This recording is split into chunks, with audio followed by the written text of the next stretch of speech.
Hello and welcome to Beyond Sunday Service. We're currently in Paris, France, and as you can see, we're at the Louvre, which is really cool. It's kind of surreal, really, to think about being here at this moment. You always see this stuff on TV, and it's just different in person. It's really like bigger. I don't know how to describe that, but it reminds me. I was thinking of this story about this guy who loves dogs, and he would fight for dogs, and he would be a SPCA kind of advocate, and he's pouring concrete out in the front of his house, and this dog keeps walking across the freshly poured concrete.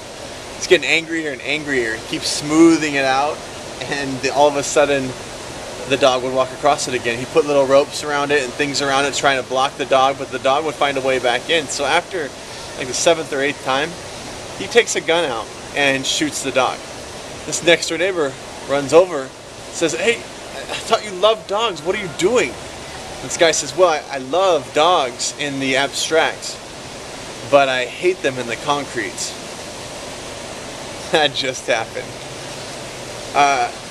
When we think about God in Acts chapter 4, we love God in the abstract.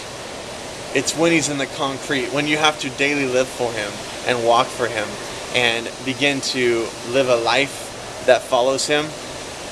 That's when God gets a little more difficult. Our love for God begins to wane. In Acts 4, they're still dealing with the Acts 3 story and this guy that was healed and the miracle. And Peter and John are thrown in jail right at the beginning of Acts chapter 4. But when they're in jail, 2,000 people come to Christ. They hear the story. So these guys, even in their difficult, the difficult of that moment, and they're thrown in jail over it, which I'm sure they're angry, 2,000 more people come to Christ because of it, because they hear the story as it's building and building. I think of the way Peter talks in Acts 4, you begin to see this change in him. He went from an abstract thinker to a concrete thinker. He starts speaking boldly. He says in verse 12, "Salvation is found in no one else, for there is no other name under heaven given to men by which we must be saved." The boldness that he's beginning to speak with, no other name. It changed the way he was looking at God. In the next verse, when they saw the courage of Peter and John and realized that they were unschooled, ordinary men, this isn't like they're dumb or anything, they're just normal people like you and I, just walking the streets. They realized, they were astonished and took note that these men had been with Jesus.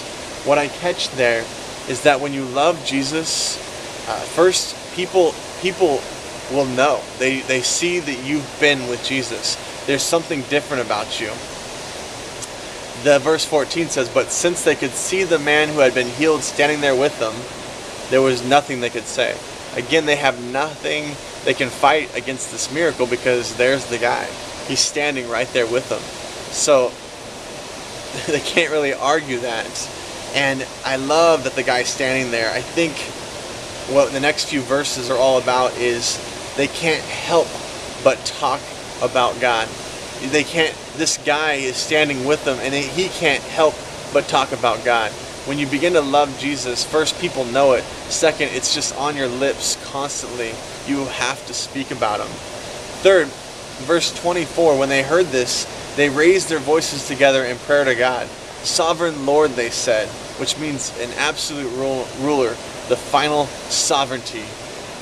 They said, "You made the heavens and the earth and the sea and everything in them." This again is a different outlook for both Peter and John. They're seeing Jesus in a much bigger way. They're worshiping the Creator instead of the creation. Which gets to my third, when you love Jesus, it changes your outlook. The way you see Him just completely changes. Finally, when you love Jesus, you live boldly. You speak boldly. You share boldly. You give boldly. Because Peter has instead of an abstract love, he has a concrete love. He began to speak boldly, which we must be doing as well. If we really love Jesus, people are going to know it. It's going to be on our lips constantly. It's going to change our outlook, and we are going to speak boldly in everything that we do. Have a great week.